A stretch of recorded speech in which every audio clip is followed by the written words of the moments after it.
Okay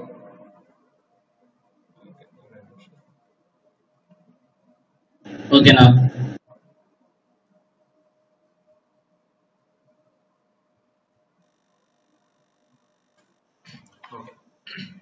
npm start இங்க தான் இருக்கு. அப்படின்னா இப்ப நம்ம கிளீனா எங்க இருக்கணும் அப்படின்னா இப்ப நீங்க cd டபுள் டாட் கொடுத்துட்டீங்கன்னா வெளியே வந்துடும். ஓகே, இந்த இடத்துல போயிட்டு npm start கொடுத்துட்டு நின்றுட்டே இருக்க வேண்டியதான். இந்த மாதிரி தான் எரர் அடிக்கும். அப்ப cd ap அதாவது உங்களுடைய ப்ராஜெக்டோட 2 இல்ல 3 லெட்டர் அடிச்சுட்டு டேப் அழுத்துனீங்கன்னு வச்சுக்கோங்களேன். டேப் அந்த கேப்ஸ் லாக் மேல இருக்கும். அது என்ன செஞ்சிரும்னா கம்ப்ளீட் ப்ராஜெக்ட் நேம் எடுத்துக்கணும். தென் npm ஸ்டார்ட் கொடுக்க வேண்டியது. ஓகேவா? இது பேஜஸ் எடுத்துட்டு வந்து இங்க லோட் பண்ணி கொடுத்துரும். ஓகே, நேத்து நம்ம என்ன செஞ்சிருந்தோம் அப்படின்னா ஒரு பேக்கேஜை இன்ஸ்டால் பண்ணிட்டு நம்மளுடைய ப்ராஜெக்ட்ல எப்படி இன்க்ளூட் பண்றது அப்படின்னு சொல்லிட்டு அரக்க பறக்க பண்ணிட்டு இருந்தோம். ஓகேவா? இன்னைக்கு அதை கொஞ்சம் பொறுமையா காம்போனன்ட்னா என்ன அப்படின்றதெல்லாம் பார்ப்போம். வரட்டும். ஓகே, வந்துடுச்சு. சோ நேத்து நான் என்ன சொல்லியிருந்தேன் அப்படின்னா இதுக்கு முன்னாடி நீங்க பண்ண வெப்சைட்ல index.html about சர்வீஸ் எல்லாத்துக்குமே தனித்தனி பேஜஸா இருக்கும். அகைன் ஹெட்டர் ஃபூட்டர் இருக்குன்னு சொல்லும் போது திரும்ப சேம் கோடிங்க எழுதுறதுக்கான வாய்ப்புகள் இருக்கு. ஆனா ரியாக்ட பொறுத்த மட்டும் எல்லாத்தையுமே நம்ம எப்படி எழுதுவோம் அப்படின்னா காம்போனண்டா எழுதுவோம். அது என்னன்னா காம்போனன்ட் அப்படின்னா இப்ப index.js ஓகேவா? இதுல இந்த காம்போனன்ட் எழுதுறதுக்கு முன்னாடி எப்படி நீ காம்போனன்ட்டை எழுதுவ அப்படின்ற மாதிரி ஒரு இது வரும். ஓகேவா? இந்த ரியாக்ட் இதுல இந்த விஷயத்த எல்லாமே விட்டுடுங்க. ஓகே, விட்டுடுங்கன்னா இப்ப விட்டுடுங்க. ஒரு 3 days இன்னும் ஒரு நாளைக்கு கூட சொல்றதுக்கான வாய்ப்புகள் இருக்கு. ஓகே, இந்த index.jsல எல்லா ஃபைலையும் எப்படி எடுத்துட்டு வந்து காட்டுறது? இப்ப ஹெட்டர் மட்டும் நம்ம கிரியேட் பண்ணிடணும். என்ன சொல்றேன் அப்படின்னா app.jsல நேத்து நான் இந்த மாதிரி பண்ணியிருந்தேன். ஓகே, இப்போ நான் ஒரு 1 பேஜ் டெம்ப்ளேட் கொடுக்குறேன் அப்படின்னா என்னென்ன இது இருக்கும்? நமக்கு ஹெட்டர் செக்ஷன் இருக்குமா?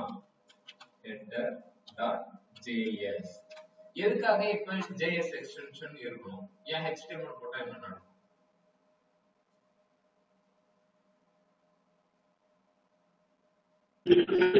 அது ஒரு காம்போனன்ட். ஓகே, சோ நம்ம வர்க் பண்றது js லைப்ரரி. ஓகேவா? இதோட எக்ஸ்டென்ஷன் கண்டிப்பா இப்படிதான் இருக்கும். பைதான் வர்க் பண்ணும்போது அதோட எக்ஸ்டென்ஷன் என்னன்னு சேவ் பண்ணுவீங்க? .py py அப்படியா? அப்படின்னா பைத்தான்னா py புரியுதா? அப்படின்னா இப்ப js லைப்ரரி. சோ நம்ம என்ன கொடுக்கணும் அப்படின்னா js அப்படின்னு சொல்லிட்டு கொடுக்கணும். ஓகேவா? இப்ப ஃபங்க்ஷனல் எழுத போறேன். என்ன எழுத போறேன் அப்படின்னா இத வந்து JSX அப்படின்னு சொல்லுவாங்க, ஜாவாஸ்கிரிப்ட். சரி, ஓகே, அந்த JSX தேவையில்லை. இப்ப நான் ஒரு காம்போனன்ட் எழுத போறேன்.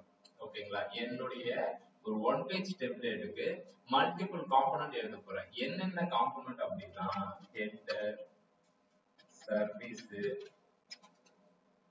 அபவுட், FAQ, கான்டாக்ட், ஃபூட்டர் அப்படின்னு இத்தனை பேஜஸ் எழுத போறேன். ஓகேவா? இத இந்த என்ன சொல்லுங்க, உங்களுக்கு முன்னாடி பேட்ச் வரைக்கும் நான் என்ன எடுத்துட்டு இருந்தேன்னா ரியாக்ட்ல 2 விதமான காம்போனன்ட் இருக்கு. ஒன்னு கிளாஸ் காம்போனன்ட், இன்னொன்னு ஃபங்க்ஷனல் காம்போனன்ட். கிளாஸ் காம்போனன்ட் அதனுடைய வேலிடிட்டி முடிஞ்சு போச்சு. இதுக்கு மேல அது நீங்க எப்ப போனாலுமே அந்த கிளாஸ் காம்போனன்ட் வர போறது இல்லை. இப்போதைக்கு கரண்டா என்ன ரன் ஆகுது அப்படின்னா ஃபங்க்ஷனல் காம்போனன்ட் தான். கிளாஸ் காம்போனன்ட்ல இருந்த எல்லா கோடையுமே என்ன பண்ணிட்டாங்க அப்படின்னா ஃபங்க்ஷனல் காம்போனன்ட்க்கு மாத்திட்டாங்க. நான் எப்பயுமே அது ஒரு 1 வீக் எடுத்து கிளாஸ் காம்போனன்ட்னா என்ன ஏது அப்படின்னு சொல்லிட்டு ரொம்ப டெப்தா போவேன். சோ அது இந்த டைம் இல்லாம ஸ்ட்ரெயிட்டாவே நம்ம கரண்டா என்ன இருக்கோ அதை மட்டும் பார்த்து. ஓகேவா? ஃபங்க்ஷனல் காம்போனன்ட் அப்படின்னு சொல்லிட்டு ஃபங்க்ஷனல் காம்போனன்ட் அப்படின்னா இதுக்கு முன்னாடி ஜாவாஸ்கிரிப்ட்ல ஸ்கிரிப்ட் டேக் போட்டு ஃபங்க்ஷன் எழுதுவீங்க, கரெக்டா? எழுதுவீங்க. ஓகேவா? ஃபங்க்ஷன் அப்படி போட்டு அதனுடைய ஃபங்க்ஷனோட நேம் எழுதுவீங்க. இங்கேயும் அப்படிதான் ஃபங்க்ஷன் ஒன்று போட்டு இந்த மாதிரி எழுதும்.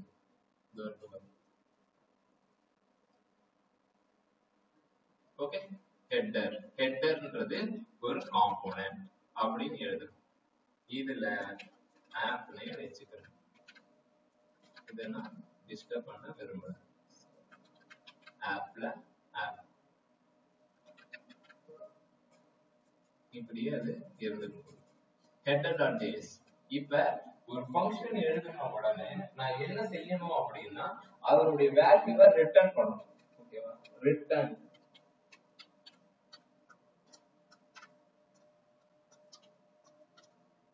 இந்த மாதிரி தான் கோடிங் எழுதணும்.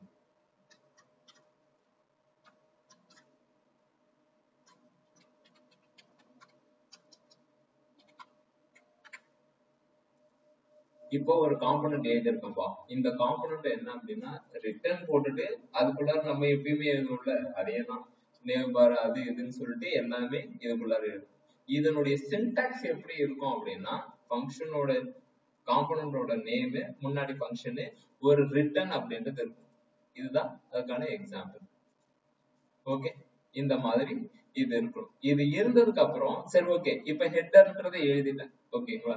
சோ இது எல்லாமே தனித்தனியா இருக்கு. ஹெட்டர் இருக்கு. சரி ஓகே, 2-3 காம்போனன்ட் கிரியேட் பண்ணிக்கோ.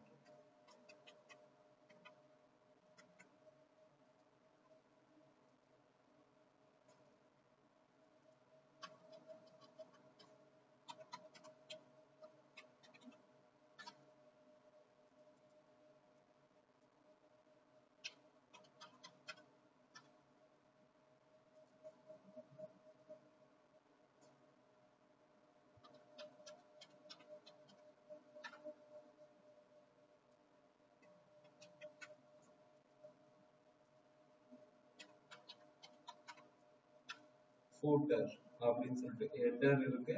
இப்ப ஃபூட்டர்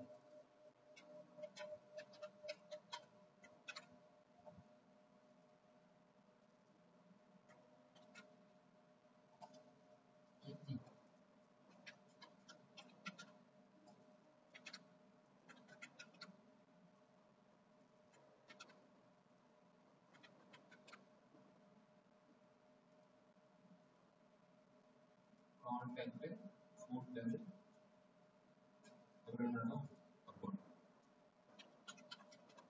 எல்லாமே ஒரு ஒரு காம்போனன்ட்டா கிரியேட் பண்றேன். டிசைன் அப்புறமா பண்ணிக்கலாம். ஃபர்ஸ்ட் இந்த காம்போனன்ட்டை எப்படி பண்றது?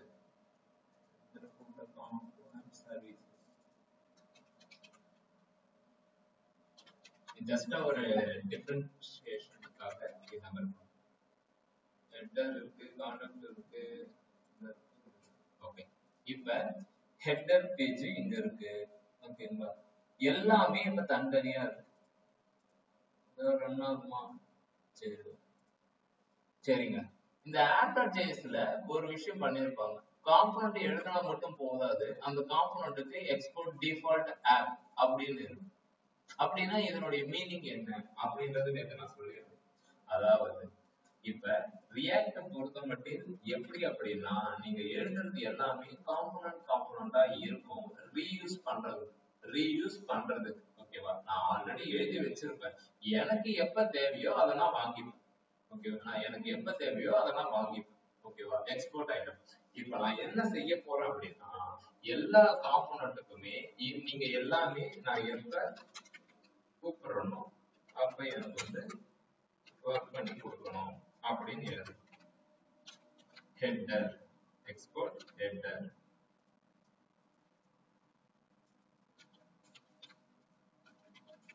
எக்ஸ்போர்ட் ஃபூட்டர்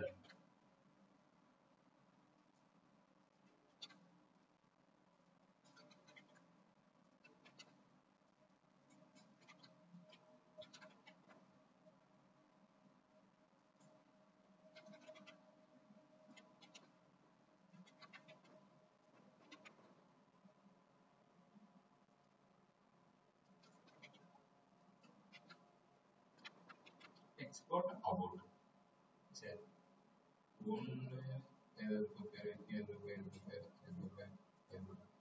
ஓகேங்க. இப்ப எல்லாமே எக்ஸ்போர்ட் பண்ணி வச்சிட்டேன். ஏன் ரன் ஆகல?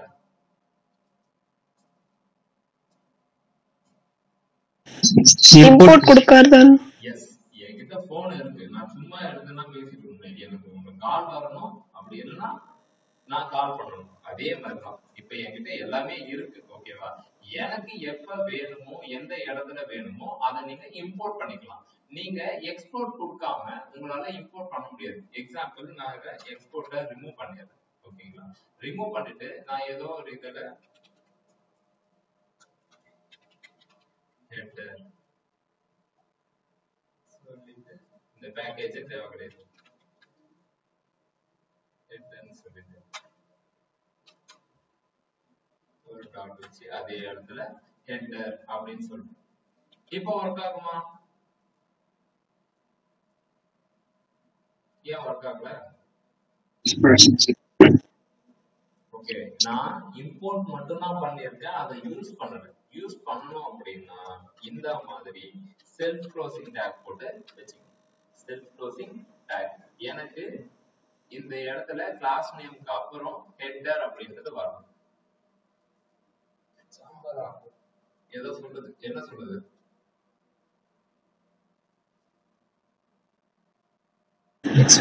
எக்ஸ்போர்ட் பண்ணலங்கிற மாதிரி சொல்லுங்க. எக்ஸ்போர்ட் பண்ணல, அதாவது நீ எத்தனை காம்பனன்ட் வேணாலும் கிரியேட் பண்ணிக்கலாம். அதை கிரியேட் பண்ணி உன்னுடைய ஃபைல்லே வச்சுக்க தப்பு கிடையாது. அதை நீ யூஸ் பண்ணணும்னு நினைக்கும் போது நீ என்ன பண்ணணும்னா யூ மஸ்ட் அதை எக்ஸ்போர்ட் பண்ணிடணும். எக்ஸ்போர்ட்னா இந்த ஐட்டம் வந்து எங்க வேணாலும் யூஸ் பண்ணிக்கலாம், எக்ஸ்போர்ட் ஐட்டம் அப்படின்னு சொல்றது. ஓகேவா?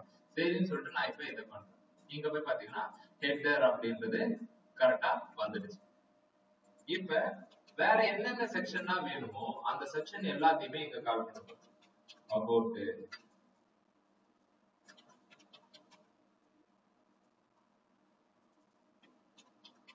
அபவுட் சர்வீசஸ்,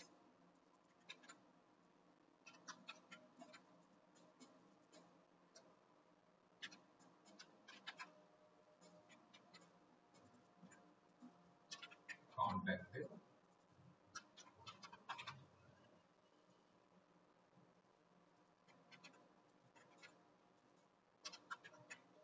இப்ப எல்லாமே இங்க வந்துடும்.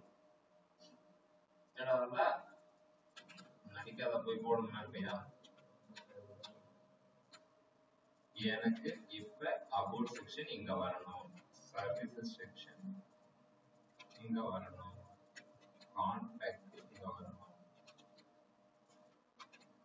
ஃபூட்டர் இங்க வரணும். Header, about, service, contact, footer. இப்ப ஏதாவது ஒரு செக்ஷன் நீ சேஞ்ச் பண்ணிக்கணும் அப்படின்னாலும் சேஞ்ச் பண்ணிக்கலாம், இங்க ரீஆர்டர் ஆயிக்கும். ஓகேவா? சோ நம்மளுடைய வேலை என்ன அப்படின்னா காம்பனண்டா பிரிக்கிறது. எஸ், பிரிச்சாச்சு. காம்பனண்டா பிரிச்சு வச்சுக்கிட்டு சும்மாலாம் வைக்க கூடாது, அதை எக்ஸ்போர்ட் பண்ணி வைக்கணும். எனக்கு தெரியாது, அதை எவ்வளவு வேணாலும் நான் யூஸ் பண்ணிப்பேன். எக்ஸ்போர்ட் அப்படின்றது கண்டிப்பா கொடுக்கும். எக்ஸ்போர்ட் இல்லாம உன்னால இம்போர்ட் பண்ண முடியாது.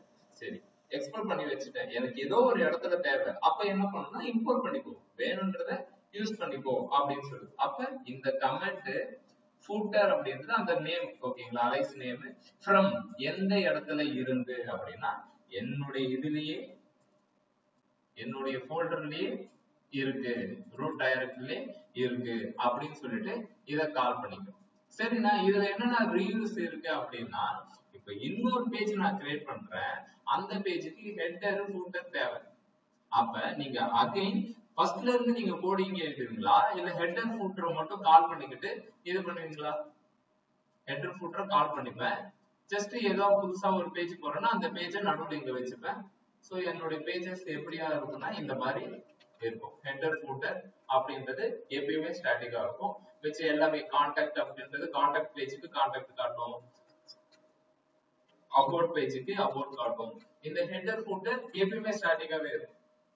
ஓகேவா? சோ ரீயூஸ் பண்ணிடலாம். இன்னைக்கு நான் ஒரே பேஜ்ல போடவே உங்களுக்கு அது இதுவா இருக்கும். அடுத்தடுத்த கிளாஸ்ல ஒரு பேஜ் டு இன்னொரு பேஜுக்கு எப்படி போறது அது, ஓகேங்களா? அதெல்லாம் பார்க்கும்போது உங்களுக்கு தெளிவா இருக்கும். ஓகேங்களா? இப்படிதான் காம்போனன்ட்டை கிரியேட் பண்ணணும். ஓகேவா? ஜாவாஸ்கிரிப்ட்ல எழுதுற மாதிரி ஃபங்க்ஷன் எழுதிட்டு ஒரு ஃபங்க்ஷனோட உங்களுடைய காம்போனன்ட்டோட நேமை வச்சுக்கலாம். ஓகே, ஆனா நீங்க ஹெட்டர் போட்டிருக்கீங்க ஹெச் கேப்ஸா அதெல்லாம் நீங்க என்ன வேணாலும் கொடுத்துக்கோ. இது நார்மலா ஃபாலோ பண்ற மெத்தட், அதனால நான் இப்படி கொடுத்துருக்கேன். உனக்கு என்ன தோணுது, ஸ்மால்னா ஸ்மால் கொடு, என்ன வேணாலும் கொடுத்தாலும் அது ஒர்க் ஆகும். ஓகேவா?